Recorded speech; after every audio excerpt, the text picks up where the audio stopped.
కూటమి ప్రభుత్వం నేర స్వభావంతో పనిచేస్తోందన్నారు YSRCP state regional coordinator Sajjala Ramakrishna Reddy. తప్పు చేసిన వారిని కాపాడేలా ప్రభుత్వం ఉందన్నారు. జోగి రమేష్ మీద అక్రమ కేసు పెట్టి అరెస్ట్ చేశారన్నారు. వారే తప్పు చేసి ఎదుటి వారిపై కేసులు పెట్టడం ఇప్పుడే చూస్తున్నామన్నారు. రాష్ట్రంలో పొలిటికల్ గవర్నెన్స్ ఫలితంగా దుష్పరిణామాలు పెరిగాయన్నారు. చివరకు తిరుమల లడ్డూ విషయంలోనూ దుష్ప్రచారం చేశారని సజ్జల ఆగ్రహం వ్యక్తం చేశారు. పల్నాడు టీడీపీలో గొడవ పడి హత్యకు కారణమైతే ఆ కేసులో వైఎస్ఆర్సీపీ నేతలు పిన్నెల్లి సోదరులను ఇరికించారని మండిపడ్డారు.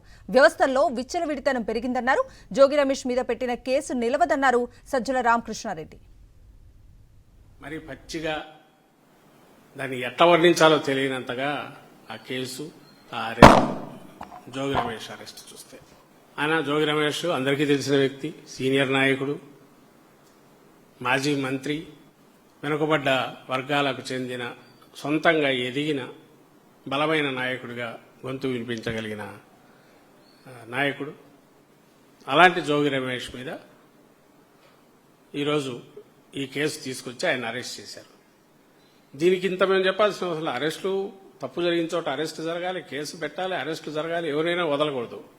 కానీ ఇందులో వింత అయింది ఏంటంటే అసలు ఆ కేసు ఏ నేరమైతే ఈరోజు జరుగుతోందని ఈ అడ్మినిస్ట్రేషన్లో ఉండేవాళ్లే, ఈ అఫీషియల్సే పట్టుకున్నారో, మొలకల చెరువు, ఆ తర్వాత ఇబ్రహీంపట్నం, లేదా అంతకుముందు అనకాపల్లి, అక్కడ ఇంకా ఎక్కడ అమలాపురం, ఏలూరు దగ్గర ఎక్కడ ఒకటి, ఇలా వరుసగా చూస్తుంటే స్పూరియస్ లిక్కర్, కల్తీ మద్యం ఆర్ నకిలీ మద్యం వితౌట్ సైంటిఫిక్ దీనిగా కాకుండా అడ్డంగా స్పిరిట్ ఇంకా ఏదన్నా కలిపేసి తయారు చేసి ఒరిజినల్ బ్రాండ్స్ పేర్లున్న లేబుల్స్ అంటించి ఆ బాటిల్స్లో అమ్మే వ్యాపారం లేదా తయారు చేసే ఫ్యాక్టరీలు, ఇవన్నీ ఇక్కడ బయటపడి వాటిలో వీళ్ళే అరెస్ట్ చేశారు, వీళ్ళే పట్టుకున్నారు. బాగుంది.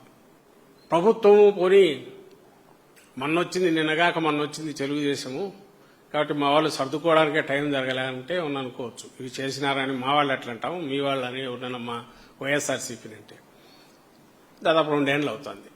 ఇక్కడ వీళ్ళ తంబళ్లపల్లి, చిత్తూరు జిల్లా తంబళ్లపల్లి నియోజకవర్గం, అక్కడ ఇన్ఛార్జి, టీడీపీ ఇన్ఛార్జి, కంటెస్టెంట్ 2024 ఎన్నికల్లో తెలుగుదేశం పార్టీ తరఫున కంటెస్టెంట్గా చేసిన జయచంద్రారెడ్డి అనే వ్యక్తికి సంబంధించింది బయటపడింది.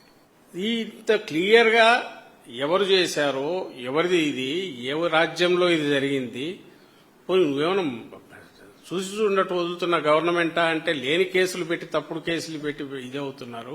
వైఎస్ఆర్సీపీ కార్యకర్తల నాయకులను దునుమాడిస్తున్నారు, ఎక్కడికక్కడ తప్పుడు కేసులు పెట్టి అక్రమంగా జైళ్లలో పెట్టి. మరి ఈ స్థితిలో నువ్వు వచ్చి 2 ఏళ్ళు అధికారంలోకి వచ్చి 2 years అయినాక ఒక వైఎస్ఆర్సీపీ నాయకుడు ఈ మొత్తాన్ని కంట్రోల్ చేసి చేస్తున్నాడని నిన్న అరెస్ట్ చేశారు జోగి రమేష్. దీంట్లో కనపడేది, ఇంతవరకు వీళ్ళు అధికారంలోకి వచ్చాక అందరూ చూస్తూనే ఉన్నారు. ఫస్ట్ తప్పుడు కేసులు పెట్టడము, వైఎస్ఆర్సీపీ ప్రత్యర్థుల మీద పేరుతో వైఎస్ఆర్సీపీ నాయకుల మీద కానీ కార్యకర్తల మీద తప్పుడు కేసులు పెట్టడం మొదలైంది. సోషల్ మీడియా యాక్టివిస్టుల మీద పెట్టడం మొదలైంది. సోషల్ మీడియా యాక్టివిస్టులు ఎవరో కన్ఫెషన్ అని చెప్పి వాళ్ళ పేరుతో తీసుకుని వేరే వాళ్ళని అరెస్టులు చేశారు, నెలల తరబడి ఉంచారు.